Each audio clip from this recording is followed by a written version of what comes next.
Good afternoon, everybody. Welcome back to the loading screen. This one's going to be a little bit different. We're kind of going to be going a little bit off the cuff today. Me and Phemeto are just going to kick back, have a couple beers, and talk around like we were just sitting next to each other on the couch playing video games. There's a couple ones that we want to talk about, spanning actually a few generations, believe it or not.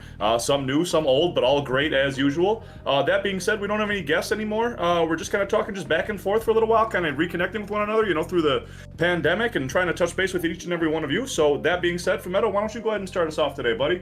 Cool, awesome. Thank you, Jin. Hey there, hunters. Welcome back to another loading screen episode, as said by Jin.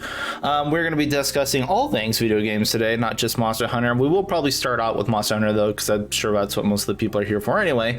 But anyway, yeah, just sit back, grab a drink, and continue your grinding, and just listen to us talk shit for a little bit.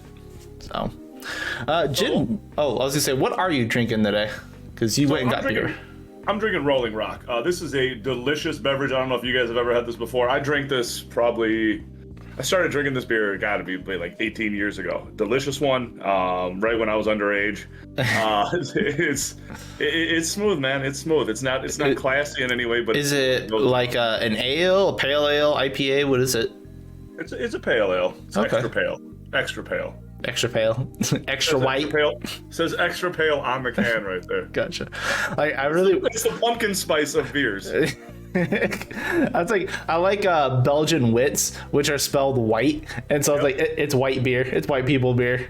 The only beer for the whites, of course. What are you drinking? I have two different ones. I'm finishing off the wine I had last night, which is a 2014 blend of Petite Syrah and Sangiovese from Napa Valley, and then I've got one open right now. I'm letting it aerate because, of course, and this is one of my favorites. This is a pure Petite Syrah 2008 from Grizzly Republic, which tastes like the best way I could describe it is like a wet forest. Like it tastes like I'm telling you, a lot of people don't like it. It tastes about white people drinks. Like, oh yeah, I like something that tastes like a wet forest. Oh yeah. I'm not exaggerating at all, Jin. When you come down here, I'm gonna give you some of it. It tastes like a fucking if you went hiking and it was like misty out. It tastes like that smell. That's see. I don't think I want to drink that, dude. Like you don't have to. I'll drink it. You just get a sip of it. I know, yeah. I'm just saying, I don't know, why you would want to do that to yourself. That just sounds rough, man. That just sounds rough. I really like earthy flavors. I do. You have to if you're drinking something that's wet and like a forest. I mean, Jesus fucking Christ, you're definitely looking for something of the of Nature Valley there. Jesus Christ. Speaking of Nature Valley, I'll be burning some today, so that's good. I'll be chonging one up here in a second as I load up my pen. Nice. So, touching on Monster Hunter right away, they obviously, the big announcement, we've got Master rank coming with, Sunbreak. I mean, were people expecting otherwise? No. I do think that I'm glad that they're calling it Master Rank more and more instead of just like G Rank, because people were holding on to that term like it was cool if you played I played the G Rank, and I don't know, just the dialogue that I saw between the player base from old hunters versus new, they felt like it was some form of stature, if you played before or after it. So it's cool to see them kind of putting it towards Master Rank just for the vernacular. However, I would say that ignoring everything that I just said, I think if they had called it Grandmaster rank, that still could have been a play on the G rank title and still even made that little edgy thing kind of work if you were an older hunter and still kind of sounded cool to newer people. I think probably that was the best name they should have went with, but that's just me just speaking. I like the way Grandmaster sounds, to be honest. Yeah. I will say I like saying G rank just because it's easier to say than Master rank. That's about it. Two syllables versus one half the time. I get you. That and just typing it in like a Discord chat or whatever, it's just G rank. Yep. It's just, I don't know. It was just easier to say. But I like Grandmaster a lot more than just Master rank. I don't know. Yeah. Good. It sounds really good. It does sound good. Yeah, so speaking of that, so Sunbreak's not coming out until August. So for the time being, we did get the PC release for the demo. Did you touch it at all or no? So no, didn't touch it. I will though. Pros and cons about it though. First off, Mods. No. Hold on. That is a pro and a con, but first, it runs really fucking good. I've seen people play it on integrated graphics cards. Have you checked the lowest specs on it? It's a GTX 1030 and like an i3 is like the minimum specs for this fucking game. i3 or i5? i3. Like, Okay. You can run this thing on a fucking potato. I guarantee it. Like, It sounds like I put it on all my old laptops. It's like it runs like, and it'll run good. So which is hilarious to me because it runs so fucking well, and then the Switch runs so fucking bad. It does run. It's just the Switch. Architecture is just wild, dude. It runs so bad on the Switch. Yeah. Sadly. And then the other weird thing for the PC port, other than the fact that it runs unusually well, is that the inputs feel like shit. Like the keybinds for like controller even aren't the same as they are on the Switch by default. Weird. Like, why would they change it up? Like, it's super weird. And then like Development teams, man. That's why. You know exactly why they. I guess that's true. It's entirely. They do not talk.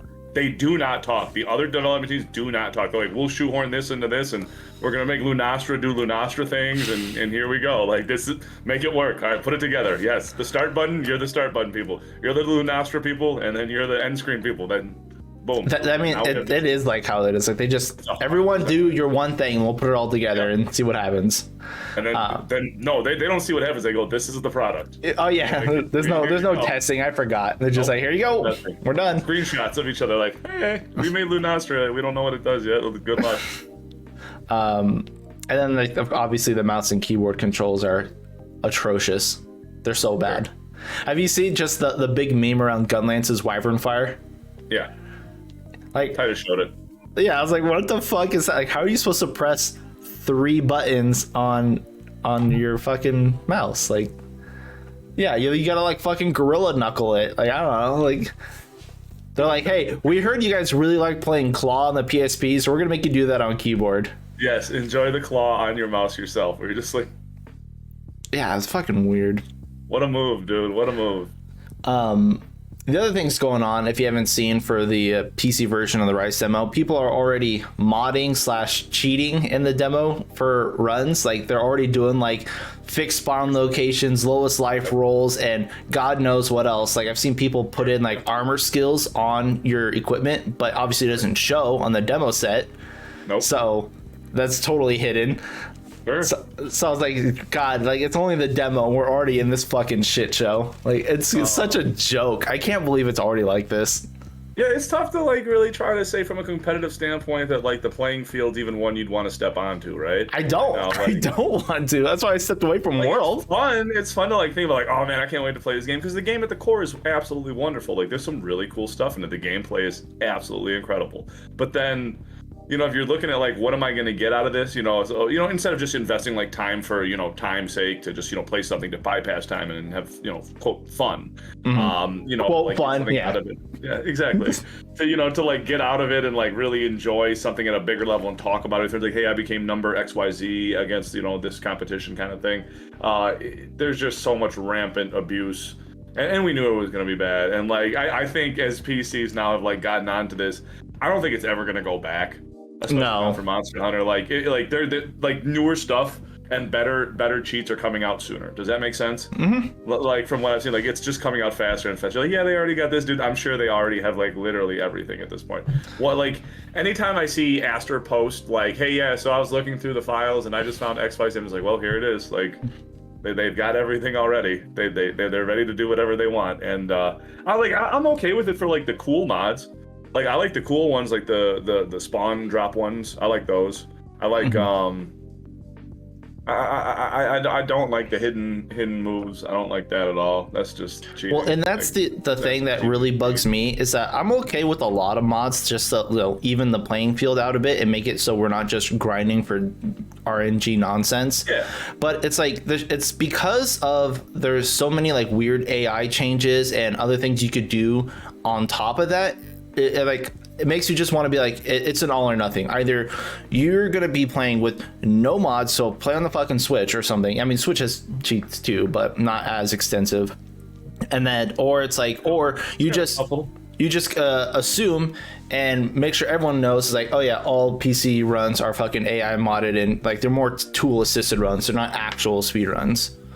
They're because definitely not speedruns. They're not, because at this point now the mods, I think originally for when Monster Hunter World was kind of being played was some kind of quality of life stuff. Now it's just to cheat, like because it's 100%. it's too far off the spectrum. Like they've pushed it down farther and farther and farther down the road. Like they just keep kicking that can. Like, hey, yeah, now What else can we do? Exactly. Like, and I'm all for it. Like, I mean, I get like what you're doing it. Like, oh, I wonder what we can do. Like, all right, cool, that's great. But like, you can't. You've removed like everything else now. Now because of how far they've driven that down, all the things on the side of it really don't matter, because the only thing that matters is what's in front of you. Is like, hey, the lowest time, whatever. Like, and you're just gonna keep cheating to get lower and lower, because you can't get some of these times without some of those mods. Like, you just can't. Mm-hmm. Like I've seen it. Like there's a big difference in someone who's not modding versus somebody who is, and like it's like 30 seconds to a minute. Like it's pretty bad. Right. Yeah, and that's when I saw that fucking Peppo and a couple other people are playing PC Rise with mods already. I'm like, okay, Sure. I'm not doing runs in Rise anymore. Oh, like what? there's no point. Point. Anyone who thinks like, hey, look, I got this time on a PC run is good. I don't care what time it is. It could be fucking 0 seconds. It's not good. Like, I agree, dude. Like I think we talked about that. Like there's people who can't play unless it's on PC because they can't play without cheating, and like they like there's a lot of like pseudo runners. mm-hmm. Right? Well, That's the term, pseudo runners, pseudo hunters. Like pseudo hunters, I like that. The Pseudo hunters. The false hunters. I'm gonna grab a beer. I'll be right back. Talk to me. I'm listening. Okay, I was just gonna say, like, and I love to play on PC, and I only want to play on PC because I hate the Switch controller. My hands are too fucking huge. I can't play on a Switch at all. I don't like the Switch's frame drops. I don't like the Switch's load times. I don't like the Switch's everything. Like, everything about the Switch is shit. But then, like, if I play on the PC, there's no fucking point, because regardless of anything I do on the PC, it's automatically, hey, you're on PC, you're doing cheated stuff. And it's like, I can't tell you I'm not, because there's no fucking way. So I'm just like, I just don't do it. I just, whatever. So like, it sucks because it kills my entire like mentality for playing that game, because I like hunting, I like pushing myself further, but it's like there's no point on the PC. I'm still gonna play. I'm just not gonna do any of the runs. I'm not gonna post them on anything. I'll buy it and I'll play it. Like there's no doubt on that one, man. I'll buy it and I'll play it. Like even though I'm pissed off about Rise, dude, I can't believe Rise got away with what it did with like launching in its form that it did. It's just. It should have got more shit. Like I'll just say that, because but it can't. Come on, all the fanboys. It's the same as like Nintendo fanboys. Monster Hunter fanboys are the exact same. They can't say anything bad, and if you're part of the people who like voices criticism or negativity, you're ostracized, and it's the same shit. I wanted to name my child Sephiroth. I'm the biggest Final Fantasy fan in the entire world for such over a 30 loser. years. Yeah, 100%. Absolutely, dude. Straight dork. Absolutely, 100%. I deserve that. But I can still tell you that Final Fantasy 13 is trash, and I can tell you Final Fantasy 8 was a miss. And I didn't like it either. You can say that things are bad if something gets made. Like, it's not like, I mean, it's art, right? It's art. It's all in the interpretation, either of the person who created it or the person that's viewing / playing it, depending on the medium that we're talking about here, whether you're playing a video game or just staring at something. Mm-hmm. You're allowed to say something's not good. It's not bad. Like, I would also like. Hold on, I also want to point out, you're allowed to say something is not good and still enjoy it. Yeah. Like, I brought that up. I made a video on MechWarrior because I've been playing a lot of MechWarrior. It's a bad game. Like, I'm not gonna like justify it. I still have fun with it, but it's a really poorly made game. But it's like, it's the people who can't even admit that the games that they like have flaws. Like, most video games, 99.9% of them have at least one flaw. I'm sure there's something in there that you can find across the board for everything. I can't think of a single video game that doesn't have a flaw. Ever. Like, I can name one for all my favorite video games. Every video game has a flaw. I can go through. I can name off the top of my head every one of them. What is the flaw in Final Fantasy Tactics? I was gonna say Tactics, but I was gonna say the only flaw in that game I can think of is just that Sid is OP. Progression. Progression. Once you get calculators, once you get some of the higher level stuff, it's completely pointless. You won't use anything else. Like you. But that's more of a player choice. No, it's not. because you're just going to keep leveling up and getting experience points. I mean, at the same time, the progression is the issue there. Like, there is a flaw. It's the progression. There's not enough end game cap. Look at how the game starts versus how it ends. Look at how well, hard because the it's game is. very linear. There's no branching off really. Because if you try to go off and do like side missions and random missions, it's gonna level everybody up to whoever is your highest level. So trying to get new players in, yeah, you just have to stay the course and fucking go. Yep. I guess that's a flaw. Yeah. Yeah, man. You gotta, well, even in the sense that, like, there's not enough out there for the end game content. You know what I mean? That's a flaw too, is, you know, you've got the deepest dungeon, but it only goes so far with, like, you know, what they've actually got. You know, the most difficult part of it is just kind of figuring out where you're actually walking. So, I mean, it's still fun, but I mean, they could have done a lot more. The game's pretty broken at the high level once you have calculators. So you can just sit back and, like, do damage to everything on the field while taking no damage and just, like, cycling it. Like, there's stuff that shouldn't be in the game. Orators are pretty OP too. Sure. Or, well, I guess, yeah. I mean, chicken and stuff like that, but, like, the damage just component is usually just the most. Well, they can use guns. Guns are fucking dumb as shit. And then you can also. Mustadio's pretty busted. Yeah. Well, anyone that can use gun. Chemists, like, if you down level and then, like, level up with, like, some good stats and then swap over to chemist just so you can have a gun. The chemists are ridiculous. Yeah. But that's why I like orators and beast taming and stuff. Like, you can really fuck yourself up by doing a bunch of beast taming like I did. Like, my last playthrough of Tactics, I used nothing but Ramza as a beastmaster, basically. But I didn't realize at the time that monsters are typically a couple levels higher than you all the time. Yeah. And so I kept trying to tame a bunch of different beasts to fill out my party. And then I forgot that every time, like, you get, like, a new party member, everyone's gonna scale to whatever the highest level of your party is. Now you're going up another 5. Yeah, so, like, I ended up getting like 6 or 7 monsters from our party, a bunch of different chocobos and whatever the mind flayers guys are, because they're OP. And then, like, my Ramza was like level like 35, and everyone else was like 70. I'm like, oh, well, I'm fucked. Yeah. You can't go back. Yeah, you can. That's pretty fucked up. God, the game is so good in that sense. Yeah. So I guess you found a way to do to get around the flaw that I'm talking about, where it's too easy otherwise. Like, well, and that's what I was saying. A lot of it, it can be up to the player. You can make it as hard as you want to make it, to be honest. But it goes, like, you really have to know the game already and know kind of what you're doing to avoid the OP shit.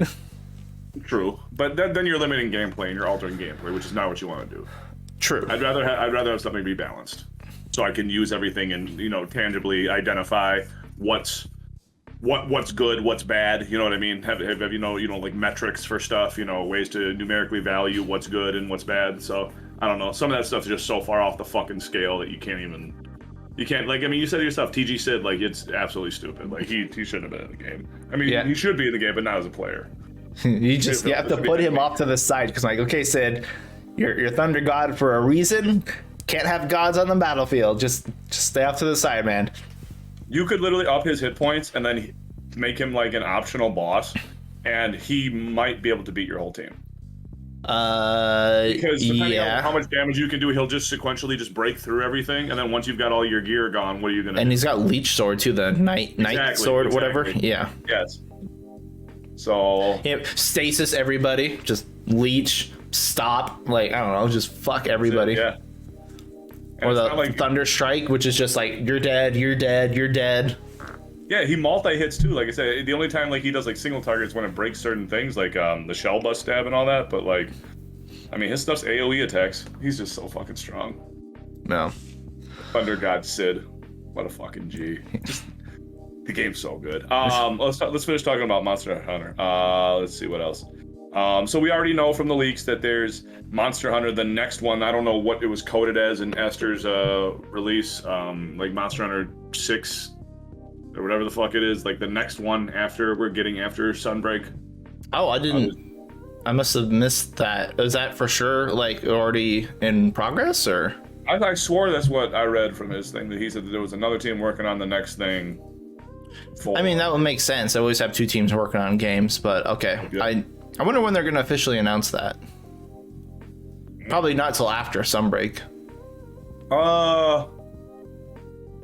I would argue that for marketing purposes, they'll get it lined up at the same time. Like, kind of, hey, here's this one coming out, followed up by the next big thing. And, you know, like, well, no, you're right. They'll do it after because they'll want to do. Well, no, this is a DLC. I mean, this is not a DLC. It's an expansion. Right? Yeah, it's their expansion. I don't know. I don't think they can really snuff out because Rise is in such a bad state already publicity wise that I don't think they want to downplay the expansion by saying, hey, Monster Hunter 6 is on the way too. And people will be like, I'll just fucking wait. You're right. Yeah, you're right. No, you're right. No, I think about what I'm saying and listening to you. You're right. For sure. They'll just torpedo it. But that's the other thing that bums me out, is that because we already know when Sunbreak's out, we know that there's not going to be any actual new content for Rise until Sunbreak because they would have put everything in the development for Sunbreak. So we're going to have nothing but like these Capcom collabs and stickers from, you know, a few months ago up until, you know, August. So it's like we're gonna get Rise on the PC, but it's gonna be the exact same game that Switch has been for months. So it's like we're not gonna have anything new for a year. No. Which is why I'm like, I don't really know how interested I can be on it. Like, and well, that's what I'm engaging too. Like I'm gonna play it because I kind of have to. I don't know, but it's like how much? How much? Depends on what else is out and how much time Elden Ring ends up taking. I will be playing Elden Ring religiously. There's no doubt about it. I will say this. What's the new name of the new monster that they just showed, the showcase one? Malzeno, the vampire. Pretty dope looking. Well, you got to give it that. Like, it looks pretty good. Like, the one thing Monster Hunter always does is the monsters look great and they move great. And, like, just the animation that they were showing on that, just in the CGI and stuff, I was enjoying it, man. Like, I just liked it. Well, yeah, it's like they've always had really good monsters. And even like in the new games, all the new monsters are really cool. Like Magda Malo is a fucking great fight. Like a lot of the new monsters are really good. Boss Kebab is a great fight. Like they can make really good monsters.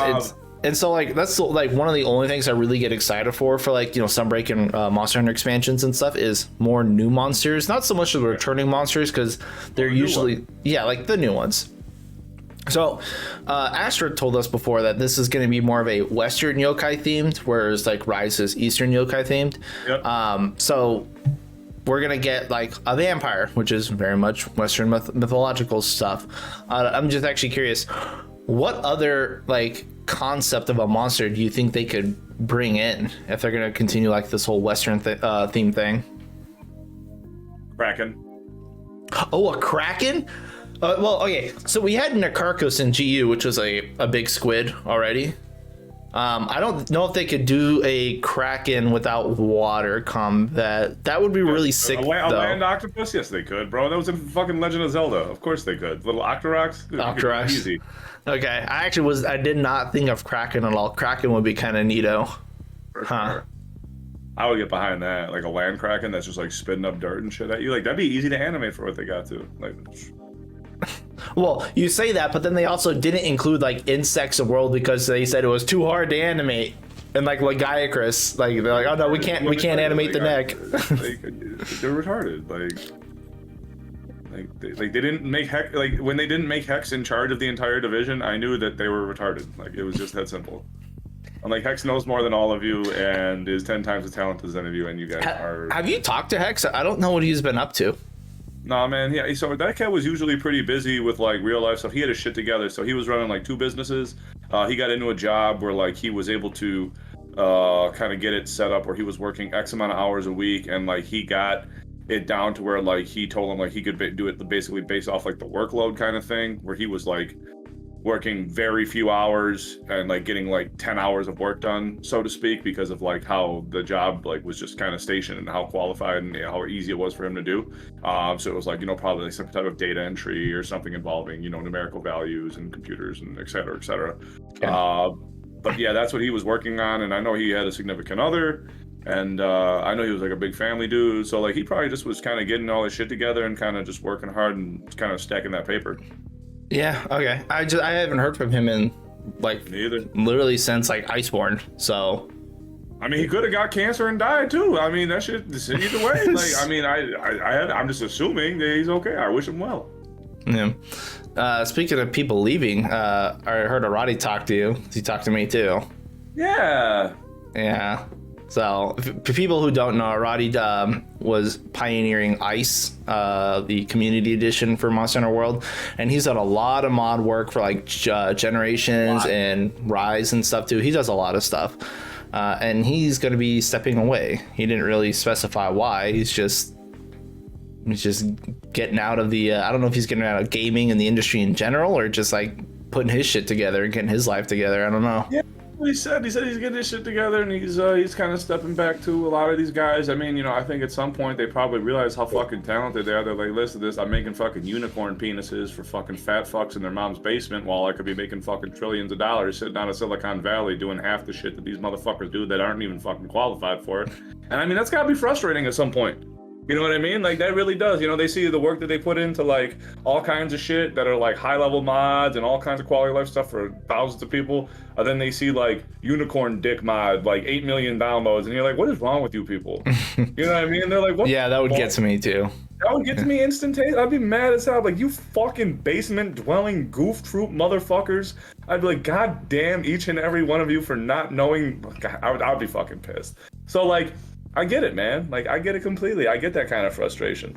I'm an older cat, and like, I've done most of the shit in my life that I want to do. I've partied, I've done all the cool stuff. I got a banging wife, I got healthy kids, I got a dope job. So like, I get like, I'm happy where I am in my station in life. I get like how people want to get ahead, and I'm behind that. I told Arati when he was telling me about it a couple weeks ago, I would love to have him here, whatever facet that we can. But if he's got to working on himself and kind of just getting to wherever he wants. So it sounds like, yeah. He's kind of bored, bro. He's like, yeah, Discord is like boring, like I kind of chat it up, whatever. I think a lot of those people, like, if you don't make that leap on connections to try to connect on a real, like you and me, you know what I mean? Like we've connected a couple times in real life, flown across the country, partied, we talk about real life shit. Like, if you don't find a way to do that, that can be really difficult to really understand what you're getting out of an online relationship. You know what I'm saying? Mm-hmm. Like, because you don't know tertiarily if it's real or not. People are like, online friends don't really count. Well, I would argue completely differently. You know what I mean? Like, you and I, like, I think, I would trust you to take care of my kids if I had some shit go down. I think that I got your back on pretty much everything that's going on. So, I think if you're able to find that and like really identify and connect with it, I think that really helps you stay in, an online community or just online friendship, relationship, whatever it is, something real. Something tangible, something that's like you can remember, relate to, talk about, touch, feel, whatever it is, something tangible. I hope maybe he finds that, and he finds a way to kind of like stay around, because I'd love to have him hang out. Yeah, I mean, I told him that hopefully like he's gonna be gone for a bit, I'm sure. I just told him that if he ever gets his shit back together, or I wouldn't say that because I'm sure it's nothing bad. I'm sure he's just wants to self-improve, and that's the best thing you could do.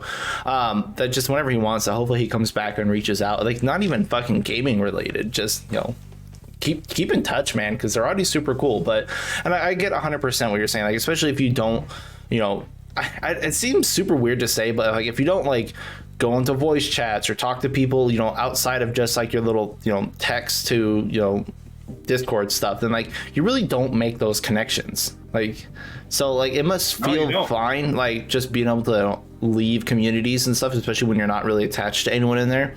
And if you don't go out of your way, then yeah, you're never gonna get that. Well, you're never gonna, have that almost like a family mentality, really. Yeah, no, dude, like that's exactly what it is. It's because once you start elevating yourself and like learning about like real stuff and finding ways to like interact with one another, like it's different. Once you're adding in not just text on a screen, you're adding a vocal component, you're adding a visual component, you're adding a feeling, touching component. You know what I mean? Like it becomes more and more real, and that's like when shit can have a lot more drive behind actions, responses, everything in between. Maybe one day you get upset and you just leave a Discord inadvertently and you end up not realizing you're the only admin and you shut down the entire fucking thing and nuke the entire Discord. I don't know. I mean, I've heard of these things happening. I'm not sure at all. Yeah, I'm sure you're not. Well, I just want to say, I don't know if Aridy's ever going to watch this, but thank you, Aridy, for all the work you've put in for the Monster Hunter modding community. It has been fun, and hopefully you do well, and I appreciate it, even though it sounds like I don't. That's just kind of how I am. But I'm going to cheers to you, good sir, and hopefully we'll see you around, man. We will, brother. We love you. All right. Well, Sunrise, we don't have too much more information. I'm sure by now you guys have seen the video that will be rolling in the background here, just having the release going over and over and over again, the teaser trailer. Mm-hmm. But there's not much more. You know what I mean? Speculation is speculation. We always dive into that. We know we're going to get new moves. We know we're going to get expanded move sets.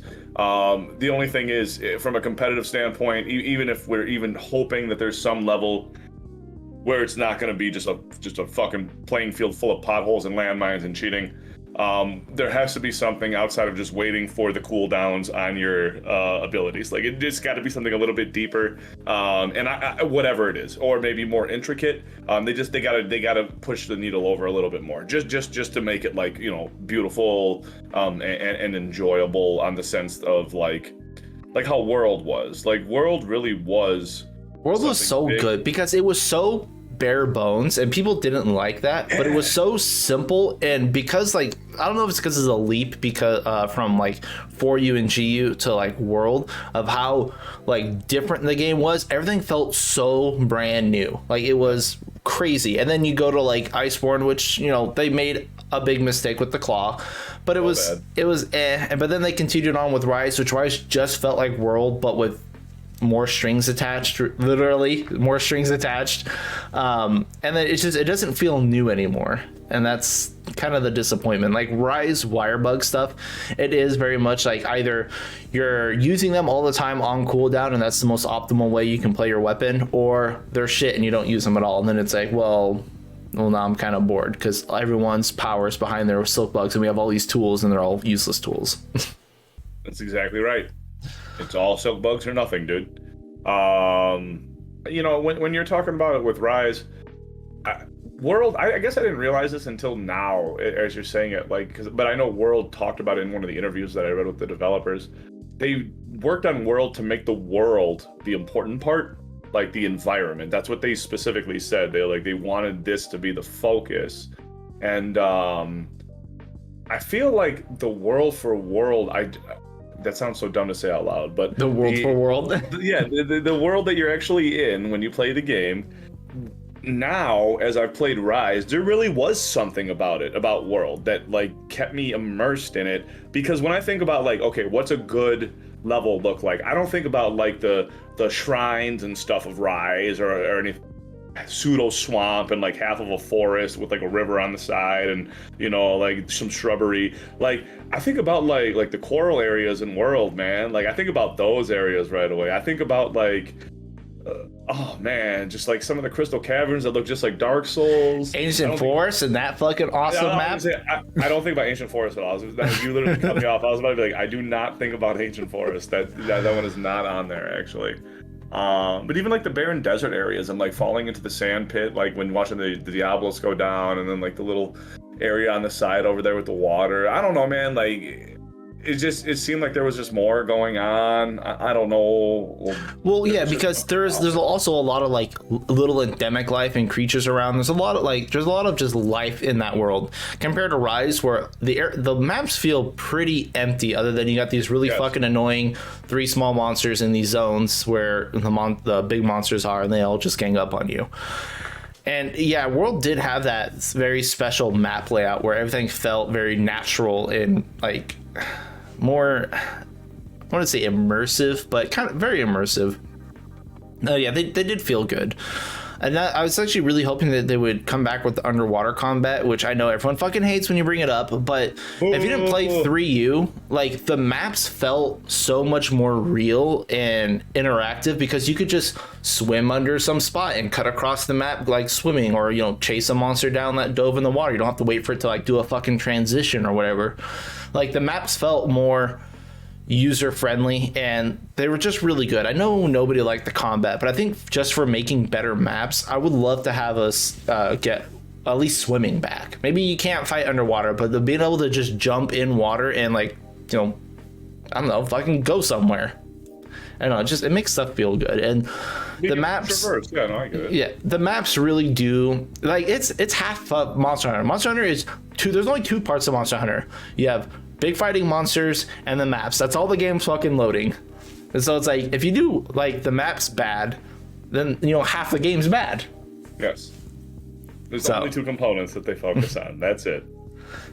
The story. No.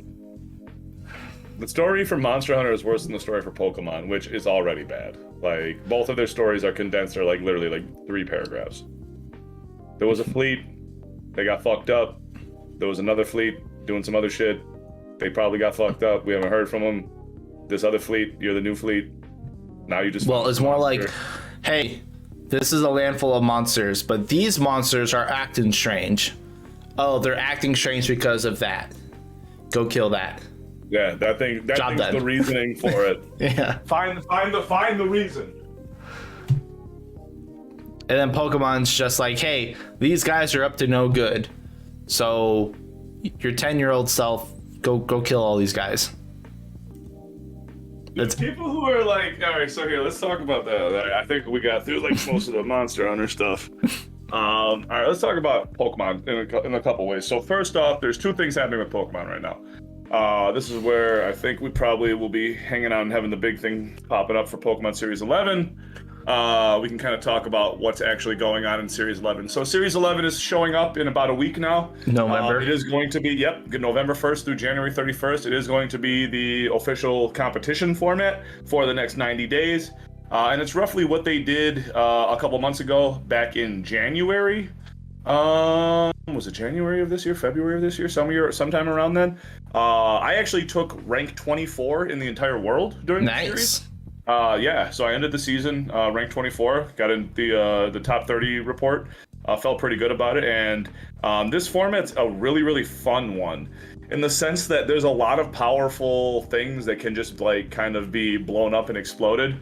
And it's just fun to play in. So while I know that it's not the most balanced, because there's a lot of matchup roulette, you know, certain mons can beat certain mons, and there's really nothing you can do about it, especially if you don't have to check for some of it, just because of how strong the power creep is, which again is something that we usually talk about in the Monster Hunter portion of this podcast. Power creeper is real. It's just fun. It's just fun to really just like obliterate something big in like one turn, like through like a critical or something like that. It really is fun. So here's to Series 11. I'm excited for it, and I'm planning on going pretty hard on it. So at Series 11, you're allowed to use basically a banned Pokemon on your team now? Yep. Get to run one of them and Dynamax them if you want, except for like the 2 that can't be Dynamax, which, you know, are Zacian and Zamazenta. Oh, that's right. They're like the anti-Dynamax Pokemon. Well, they're better. Wait, I was going to say, are they... I thought they were allowed. I remember those were they banned for a time? No. They're always, like, all these mons are always banned. Like, even Zacian and Zamazenta. But you can use them right now, but Zacian and Zama can't be Dynamaxed. They physically can't do it. They're not allowed to do it. They don't have a Dynamax. But their damage is doubled up on Dynamax, so it's actually stupid to not use one of them in a sense, because then you get them plus a Dynamax. Does that make sense? Yeah, you get to obliterate their Dynamax, because like fucking Zacian's already like the strongest Pokemon ever. Yes. And then hit double damage on Dynamax. Yeah, you're gonna fucking one tap shit. Yes. But were they banned before? Because I thought you were using them before. People were using them. No, not in VGC. Not in VGC. Nope. Okay. So who I was gonna say, who's gonna be like your one pick for of the banned Pokemons?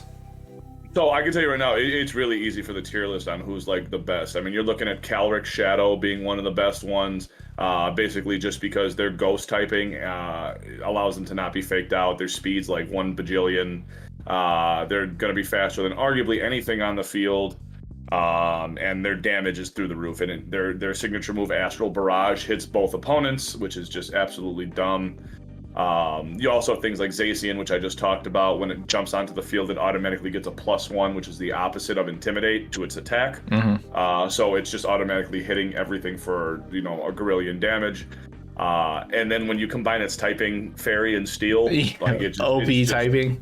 literally stupid. Like, don't know why it's in the game, shouldn't be in the game, definitely doesn't need to exist in the game, and yet it's in the game still. So, I've got a couple cool teams up my sleeve, a little bit different than the one that I used during Series 8, although I still have been practicing with that one today. I actually think Palkia is pretty strong. Typing, Dragon Water, kind of good. Doesn't really have the weakness to ice. Doesn't really have weakness to too much ridiculous stuff. Well, that's what. I'm sorry, I don't mean to derail you. No, back go ahead, back when I played Pokemon, back in like Gen 6, 7 ish. That's why Kingdra was actually really good because Dragon Water typing was hella good, and then you could put the scope on it because it had the sniper ability and just eat through tanky wall Pokemon with crits. It was really good. The only thing that sucks about Palkia is its ability is just shitty. That's all. You just got pressure like every legendary. Yeah, pressure and telepathy. So telepathy's okay, but like there's nothing that you're really gonna like double up next to with a Palkia to do damage to other things, and you want your Palkia to avoid the damage. Like I can't really think of anything. So kind of a useless one.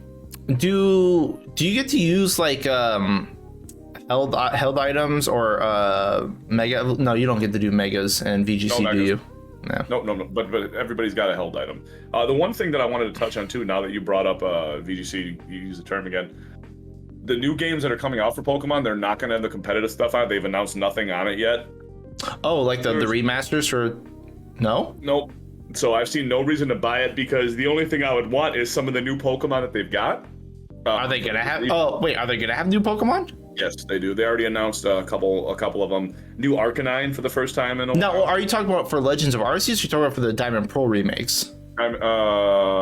Diamond Pro. Because Legend of Arceus is gonna be its own thing. They're gonna have new like forms, like region forms. I don't know if Diamond Pearl is gonna have that because if I don't, obviously Legend of Arceus isn't gonna be for standard Pokemon battling and VGC and shit. No, I'm talking about Arceus. You got me tripped up. I'm talking about Arceus. Arceus has like new Pokemon in it. Yeah, but you can't use those in normal Pokemon games, can you? Well, why would they put them in the game and not put them into because it's a spin-off game. It's not nothing to do with it. That's yeah, fair. it kind of does. They're not going to waste resources on making these Pokemon and not include them in the eventually into the. Well, yeah, eventually, but I'm just saying like now. Yeah, I don't see why they would be included in the game at all. I do. I think they're going to put them into the game, and then they're going to put them to where you can upload them to home, and then bring them over to Pokemon Switch. But then one of their regions forms change back to whatever? No, not if they're bred there. Oh yeah, yes, that's true. I forgot. There's always do ways that that they got stupid it. They shit. did that with like the expansions. Like they got like a guy that you can talk to, and like after. Like you'd bring like your Pokemon that was from another generation to them, and then talk to them. Really, you think Arceus would let you bring Pokemon from that game into like X and Y? I think if there's any new Pokemon, they're definitely bringing them into Sun and Shield, Sword and Shield. Like they're definitely doing it. Like 100%. See, and I don't see why that would be the case. Not do it. Why? Well, why would they bring out? Why would they waste resources, money, marketing dollars on something to not carry it over? Like, I don't know a lot of mods that they haven't brought over or at least attempted to use at some point in the competitive series. Well, there's been a lot of like spin-off games that had like special variants, like dark Pokemon from Pokemon Stadium, or like. Well, that's different. That's like dark versions of it. That's different. Well, and then like there's like that the other Mewtwo from Tekken. Whatever. Yeah, but I mean, there's been a couple weird things where they just don't necessarily bring them over to the actual Pokemon game. I don't know. I just think it's weird because I think Arceus is so different than traditional Pokemon games that it's not going to follow the same formula. So I don't see why they would bring a lot of the new Pokemon in, especially like the ones that we've seen, like the Basculin and the Stantler and stuff. All those are actual just mounts. So I don't think they're actual usable Pokemon in those games. So I'm not entirely sure what they would do. How about this edition? Let's make a bet right now. So you're gonna assume that the Pokemon in Arceus will be allowed to at some point be transferred over to X and Y. Yep. I'm gonna say no, and I will bet you $50 right now. Let's not even do money. Let's do something that's worth $50 just so we can put it on video. That'll be more worth it.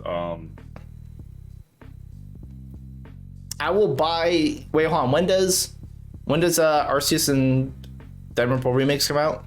I don't want to waste money on it if it's bad. So I don't want to bet the game. I want to bet like something else. Well, no, I was gonna say like if I lose, I'll buy your copy of Elden Ring, but I don't know.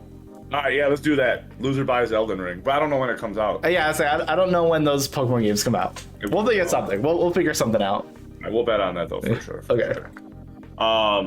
That being said, that's also another stupid thing. Like to release a new game that doesn't have the official competitive version on it, like that's not your official format. Like I don't know, that's telling a lot about your coding team not being capable of doing certain things. It also eliminates any reason for anybody who mostly has a feeling, mostly has a consideration of anything outside of nostalgia. Like there's no reason to play any of these remakes that are coming out if they're not doing anything different. But see, but you're not the target audience. Like they know that they could release any audience. Everybody else basically. People not competitive is never their target audience for Pokemon games. They know they'll sell 20 million copies of any Pokemon game that comes out for no reason at all. They don't have to try. They're just like, hey, we haven't done no even the remakes like fucking Ruby Sapphire remakes sold ridiculous amounts. So will Diamond Pearl. Everyone has been asking for a Diamond Pearl remake for ever since Ruby Sapphire remake. It was guaranteed to happen. They're gonna sell a bajillion of it. I also don't understand why people get so hyped up but play the originals. They're literally just as good. But yeah, I mean they'll sell $60 Pokemon games, so twice as much as they're getting before for the same game. Damn shame.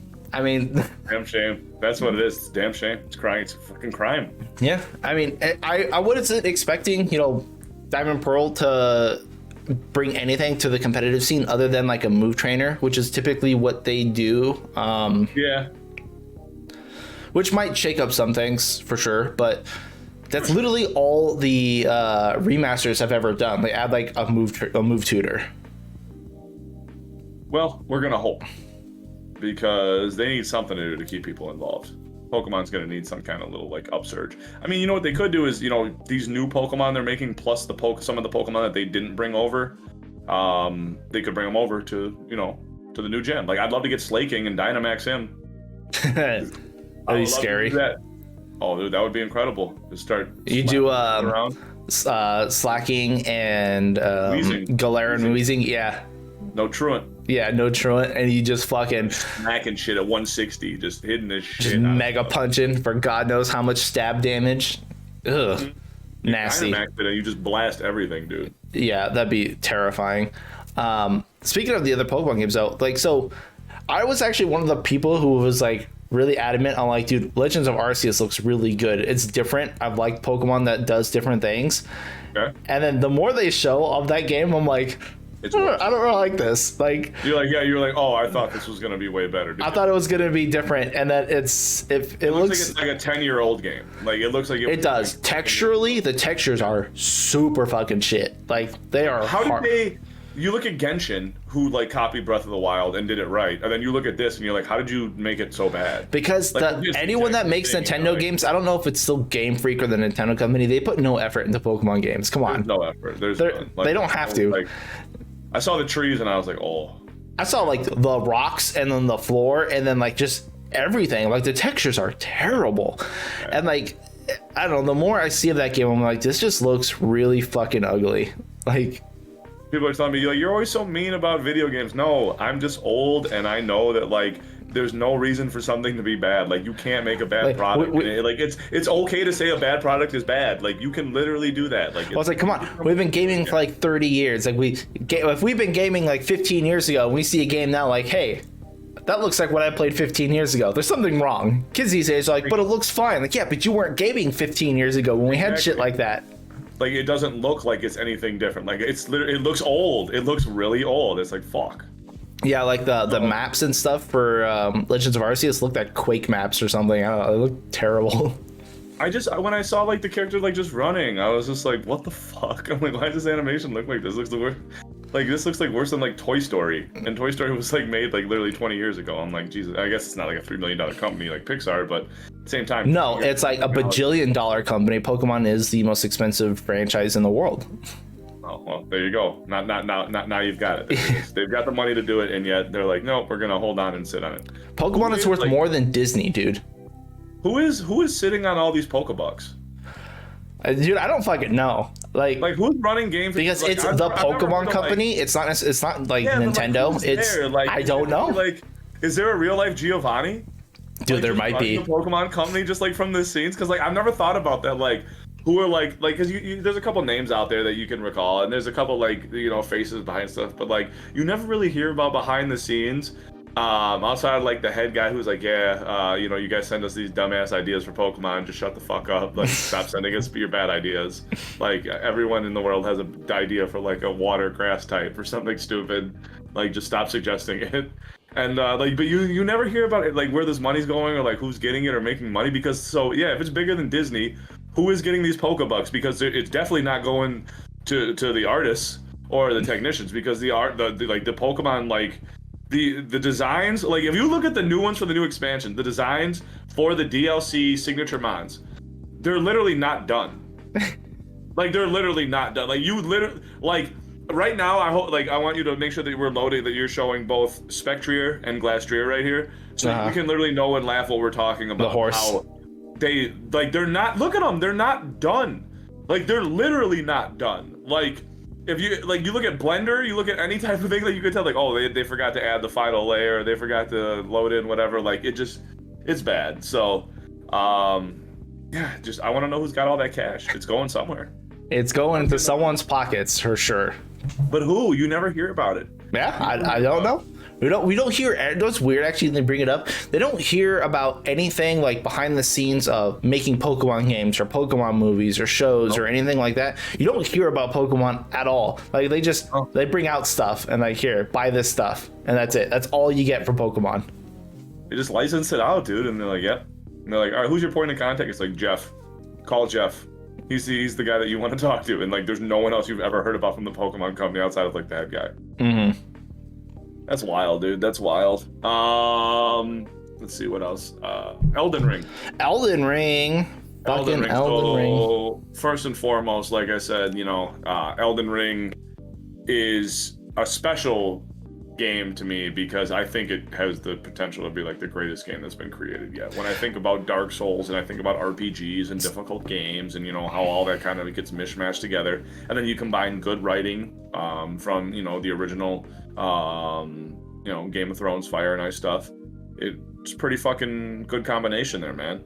I think go ahead. No, go ahead. Finish up your sentence. I think that we've waited a long time, and we're gonna finally see what it's like with the I don't want to call it a beta, but the network stress test or whatever they're doing coming up here in November. I'm pretty excited to play the game, man. It's only for a few hours, but holy shit! Yeah, I saw those windows.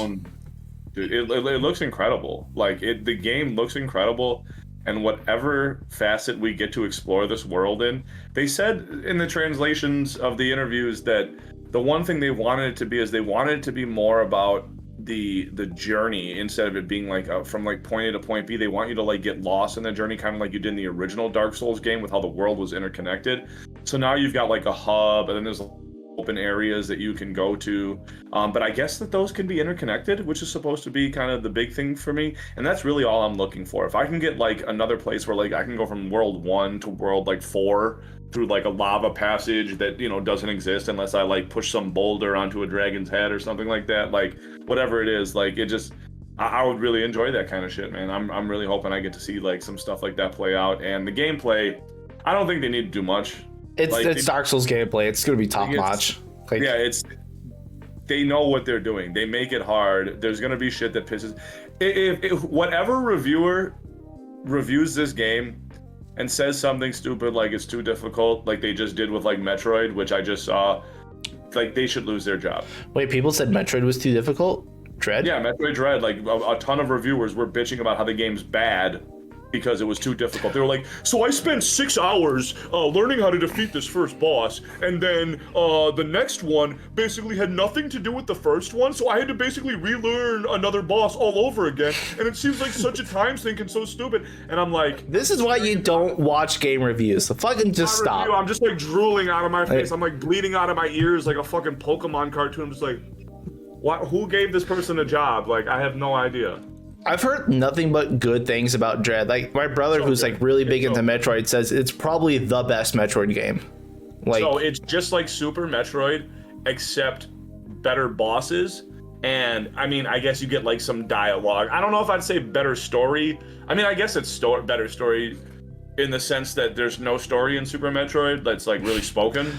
well, because I mean, it's a 25-plus-year-old game. Leave it alone, man. This one's got some, stuff, and it explains who Samus is, a little bit more about her background and stuff like that. She's got a really cool fight scene at the end, and real quick, we're gonna do some spoiler talk here. So I haven't played the game. I don't want spoilers. I'm gonna spoil it. It doesn't matter. Ow. So, the final boss does this like attack at some point when you do enough damage to it, where it looks like it's gonna kill you, and Samus freaks out and like grabs it by like the fucking face, like she she grabs into its face like this. I don't mean like she grabs it by the, I mean like she grabs into the fucker's face and starts like smashing him into the fucking ground, dude. Like it's hard fucking core. You've got to get. I'm not gonna ruin it for you. Oh man. She literally grips into this skull. And that's not like the end. You gotta see it. Like I don't. Well, I know my brother was like had said nothing but talk up Dread, and he said like the ending was fucking insane. Yeah. And I wanted to play it. I really do. I will get around to playing it soon. I just I've heard nothing but good things. So when you say people are saying, "Oh, it's too hard" and stuff, I'm like, what? I don't like that it's short, but like Metroid games have never been long, so you can't say anything at all. Well, Prime is pretty long. Well, that's different. That was. You know what I mean? That was long because of just the nature of how you were traversing. Like your speed of walking. Like it wasn't difficult to get around Metroid, the Prime series. It took a while because you had to move from point A to point True. B kind of thing. So you didn't have like your super speed boots. Exactly. So that's why it was long. You weren't just like zipping across at the dash radar kind of thing. So but either way, you definitely need to get on that. It's got to be worth the money in the sense of if you want to have like a really good play time, like something for 10 hours, you're like, oh my god, this is fucking great, or more. I mean, these are the people that like ran through the game, you know what I mean, and beat in like 10 hours. I'm sure you could get 20 hours if you. Well, apparently there's a hard mode too. There's an actual hard mode. There is. And there is some cool sequence jumping that they've already figured out. So for all the have you seen the speed run? Yeah. It's like down to like an hour 30 now. So once they figure it out, well, here's the thing too: the developers actually put stuff in for speedrunners. Did you see that? No, I didn't. That's cool. Okay, so normally in a video game you play it through the progression, right? But every now and then you find a way to break through and called sequence break, which is do something that's off kilter, one-off thing where you wouldn't normally play the game like that. In Metroid, for example, you have to fight Kraid again.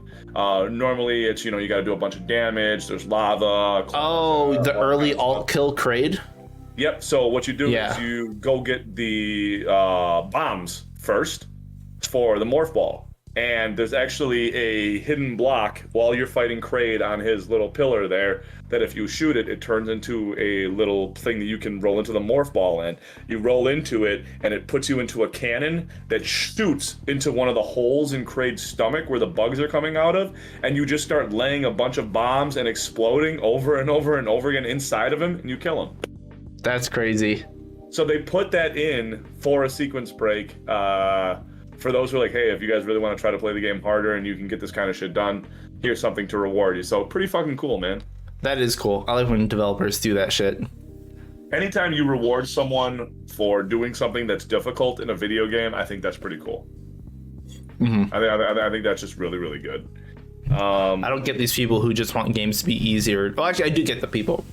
The people that want games to be easy with no challenge so they can get through it are the people making fucking game reviews who are like, I just want to finish the game so I can put out the fucking review.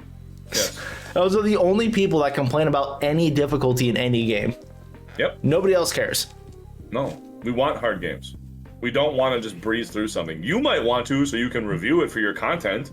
We're trying to fucking play a video game and get enjoyment out of it, dude. Like, and that's why I keep thinking about Elden Ring. Like, they've got, so right now I'm looking at 2 Dark Souls posters on my walls right here, and I'm just like, oh my god, I'm just thinking about Elden Ring. What is my character gonna look like? Okay, so do you think Elden Ring like is gonna have like the longevity? Like, do you think it's going to be more akin to like Skyrim, where like there's just going to be so much shit in the world that it would take hundreds of hours to get through and see everything? Or no. They will not do that. They will not give us stupid minutia. They will not do that. Well, no, not so much that. No, I mean, okay, I know Skyrim's a big piece of shit, but Skyrim's map is so huge and there's so many points of interest that actually have characters with like individual stories and quest lines to go do that you could just stumble across while exploring the world. There's a lot of stuff like that that actually makes the map and world feel really good, and I like that about Skyrim. Yeah, the combat's dog shit, but the actual writing, voice acting, and like stories and quests that go into those games are really good. So do you think Elden Ring is going to be more like that, or more like Breath of the Wild, where it's just like, hey, here's a big empty world with some stuff in it that you just kill and progress through? I think it's going to be neither, so I'll explain why too. So it's definitely not going to be a big empty world, because they've said specifically that they want you to be about the journey. They want you to see a castle off in the distance. They want you to want to go to that castle. They want you to have a good time getting there, and they want there to be a story of how you got there. So there's going to be stuff to interact with. It's not going to be empty.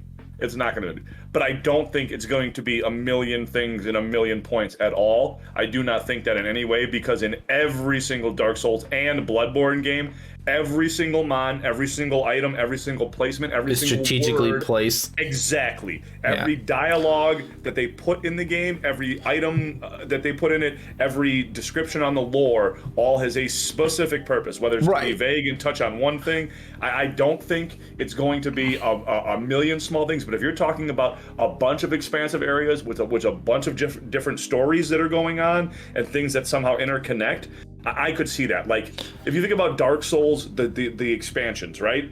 Those are some really good interconnected stories, right? Like, the expansions got some good shit, like Hawkeye Go, Artorias, the Blaze, all of it, dude, like, really, really ties it together, okay? Then you think about Dark Souls 2 with the Knights, dude, like, all that, the Kings, like, you got the three of them, it all ties in together. Dark Souls 3, the Ring City, Uncle Gale, Dude, Painted World, man.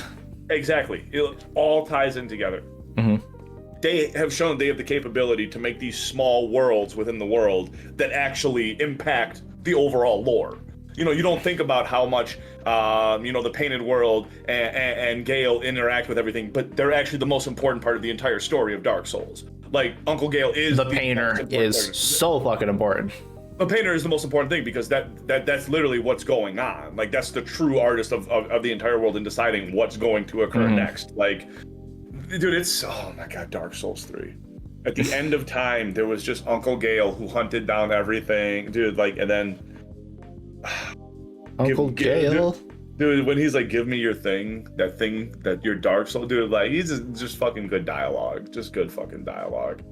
I was gonna say, so if you think Elden Ring's gonna be more very specific placed things, which I mean, obviously it's gonna be. It's not gonna be like randomly generated shit. But don't you think that would take away from players who would have the same experience as someone else getting from point A to point B? Like, if you're trying to make a story, like if there's supposed to be a story between, hey, I want to go here and what happened getting to there, and if you told that to someone else and like, oh yeah, I did the same thing, you don't think that would take away from the game at all? No, because if the experience is good, you want to share that experience with someone. Hey, remember, like, you and me were playing, oh, dude, did you fight that boss? Oh, my God, yeah! You know what I mean? Like, you think about that. If you have something that you can share that experience with, that meeting with, and dialogue in an exciting way, like, you both enjoyed it, then the journey's fine. It's just you want there to be a journey instead of, I got from point A to point B. It's, what did I do from point A to point B? Like, I knew I was going to the castle. I knew I had to get to that castle, that tower, that cave, whatever it is. What happened while I got there? So they want a bunch of interactive stuff, a bunch of like, oh yeah, there was this thing, then there was this thing, then there was this thing. I think we're gonna see a lot of unique one-off things, a lot of unique one-off mobs that are difficult, maybe even not so much bosses, but like strong, difficult NPCs to fight. I don't know, man. Like, it just feels like that's how it's going to be to me. And I'm all for it, to be honest with you. There's one thing I hope that they do in Elden Ring that they probably won't do, but I've been missing from every Dark Souls game. I need Chalice dungeons back. Well, I think everyone wants that. I mean, when you talk about end game stuff, Just you want the randomly ability, generated stuff to do. yeah, difficult ones, randomly generated. Yeah, it's hard shit. Difficult end game dungeons, not randomly generated easy ones, randomly generated difficult ones. That's what you need, and that's why it was so fucking good. And you know what? Kudos to all those hackers who found all the hidden stuff in there. I think we talked about that like 2 or 3 podcasts ago. With But like, they haven't. I wanted to come out on PC to see all this shit that we haven't seen yet. All of it. Oh my god, there's so much crap that you could probably dive through. I mean, that big snake boss that they showed was pretty. That was pretty sick.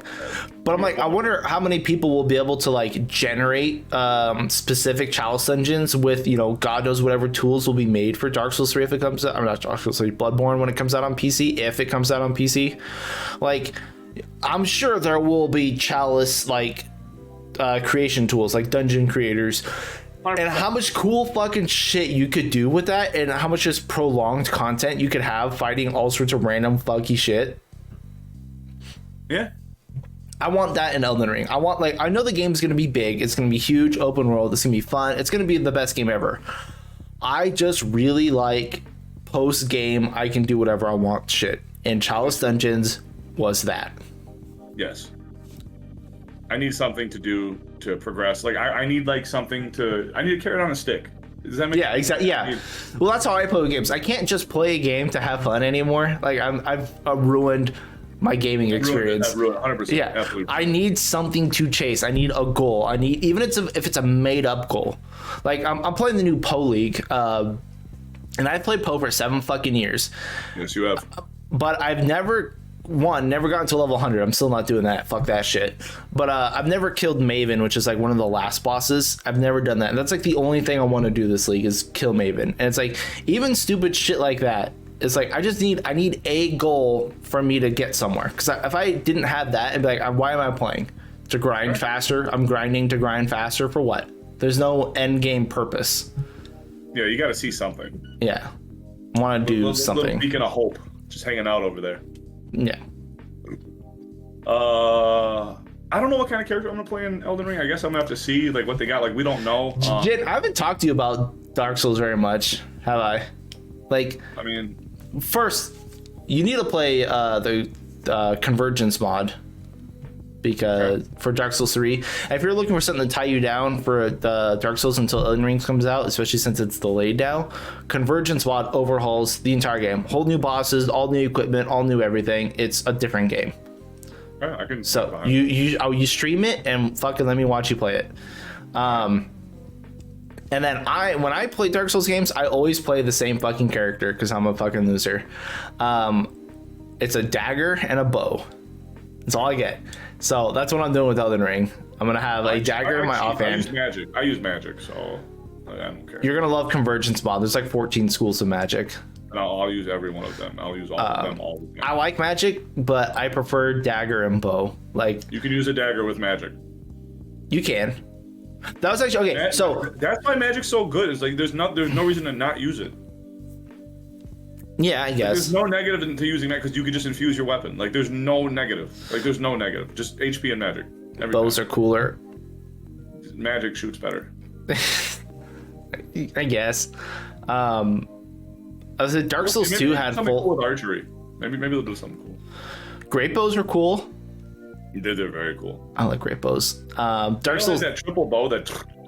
you can get that the triple burst. Yeah, you do that with like the explosive rounds, and you just fucking shotgun the floor. Like, go ahead, roll. I don't care. I'll hit you. Getting hit. Yeah, like they can do a lot of cool stuff, but I always play because I don't like to play with like a big shield because historically shields in Dark Souls games are fucking overpowered. Like you can like with a good shield, you can just block through all boss attacks and then just there's an opening, swing, and then go back to blocking. I don't like that. I like to not use shields. Like at most I'll use like a parry buckler, just because. But I like having basically I'm gonna get one tapped. Because that's how I play Monster Hunter. I was just gonna die in like one hit.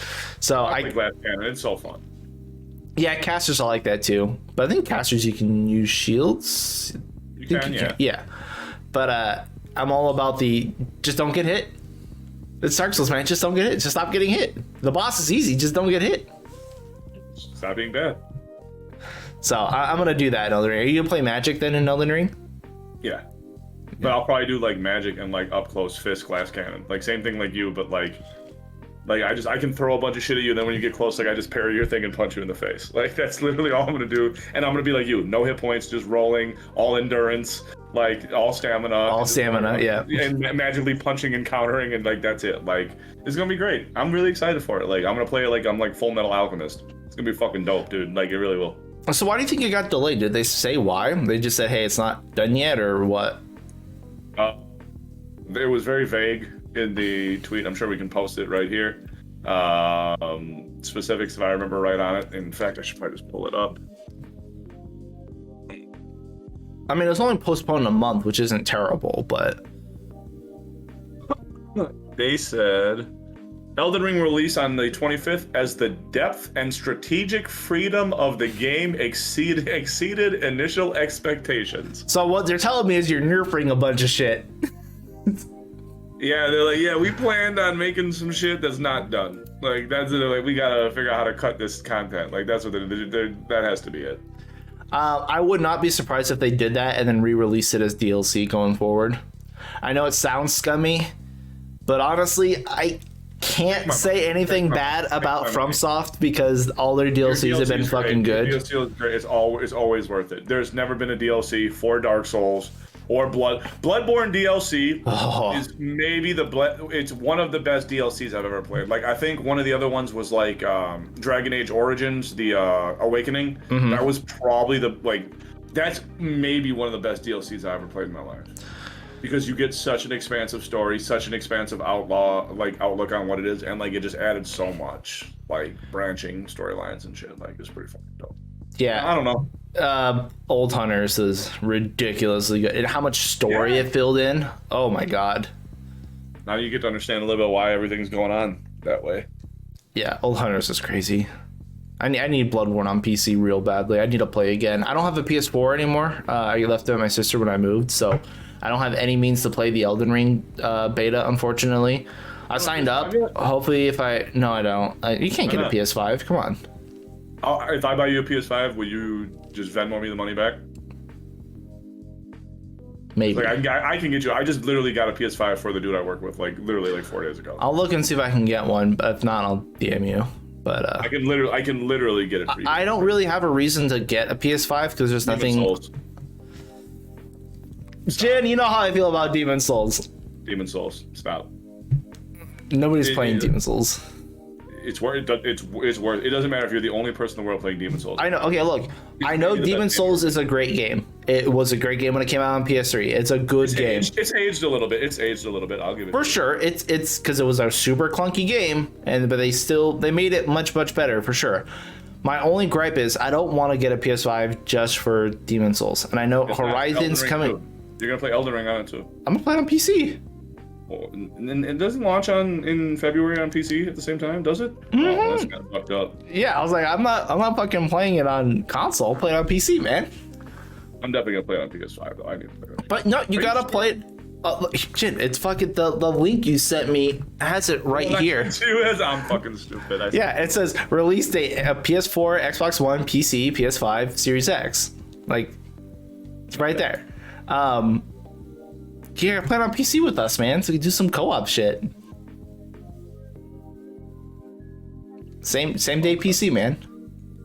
Same day. Okay. Yeah, it's not Monster Hunter. We're not releasing PC 6 months down the road. No, thank God. Thank fucking God. Doing the double up, the double dip, the dreaded double dip. They could have. People would have done it for sure. And that's the worst part is they know that shit. That's what sucks. Oh, they know what they're doing, 100%. Oh man. You know what's crazy is Nintendo paid $2 million for the exclusivity for Monster Hunter Rise. Yeah. Just $2 million. And so Capcom, being the really big company they are, said $2 million, we'll take it. PC players can fuck off. We'll just sell you the game again. Like, really? Like, that's not that much money to pay for exclusivity. I'm pretty sure Epic Games pays for that for an indie dev game. I would argue that that's the same statement, yes. So it's like, doesn't seem like a lot of money at all. Yeah, it's like, I don't know, dude. I don't know if it's Capcom or what, but it's like, you guys got to get your shit together. I did see the article though that they are putting PC as like the priority for games going forward. So hopefully Monster Hunter 6 is a PC game, like coming out on PC day one. I would like to see that. I'm tired of games. I know this is kind of a bit of a tangent. I'm tired of game developers making games for previous gen consoles. I know nobody's got a PS5 or Xbox One, but if you're making a game for PS5 and Xbox One, but you have to cut if you have to cut a lot of content to make it fit on like a PS4 or an Xbox, just don't fucking release it on a PS4 or an Xbox. Like, just fucking stop wasting your effort. Like, all the games that are made for like the next gen consoles will run like shit and a half on old that and Battlefield and Far Cry and all sorts, and Call of Duty. All the games that are coming out run like shit. Just stop releasing them on old consoles. Like, I know I don't even have a PS5. I don't care. Stop selling shitty games. That's it. Stop it. I don't know, just a small vent. I think that's probably a good place to close out, believe it or not. I think that's pretty strong, and we went through pretty much everything we needed to. And I actually like that, because that's a strong message and a statement that needs to be made to people. We need to stop that kind of crap. I can't believe the travesty of what Cyberpunk could have been, and it was just delayed in every way by how bad it ran. Like, do you remember the graphical? I shouldn't even say graphical. Do you remember just any of the glitches that people were putting videos up on? Oh, the best. They're just driving, and their car just suddenly turns over, explodes, and there's like two dudes like walking on top of the car, and they're like, I didn't even hit a button. Dude, I played the game. Did you play it? No. Oh god. Guys, and I was laughing. I'm like, how do you even play this? It's like, so bad. You know what's funny? It's like, regardless of any of the bug fixes or shit that they do to the game, then one of the main problems with the game is that the AI was so god awful. Like you could literally like be shooting a guy and then you crouch behind a car and he's like, where did he go? Like fucking Metal Gear Solid. Like come on, dude. It was shit like that. There would be like 15 guys pointing guns at you, and then you hide behind a desk, and they're like, oh no, I can't find them. And then like your fucking like awareness goes down. Like, really? Fucking really? Yep. Game sounds like trash to me, brother. Yeah, it's bad. Or like enemies don't push up on you at all. You can hide behind a box all day. They just don't know. Like, they'll never rush to like your last known location or whatever, or try to like put pressure on you. Like, the AI is really fucking bad, and I wanted to forgive the game for a lot of the shit that it had, because I wanted to get through the game, because the dialogue and the voice acting is really good. I just couldn't play the game. Like, it's kind of like Witcher. Like, Witcher's got the best dialogue and stories and side quests and stuff ever. The gameplay is just fucking shit, and I couldn't get through the game. I just didn't want to play it. Sure. So, unfortunately, that can be a real gatekeeping effect. The game's not fun to play. Tough. No.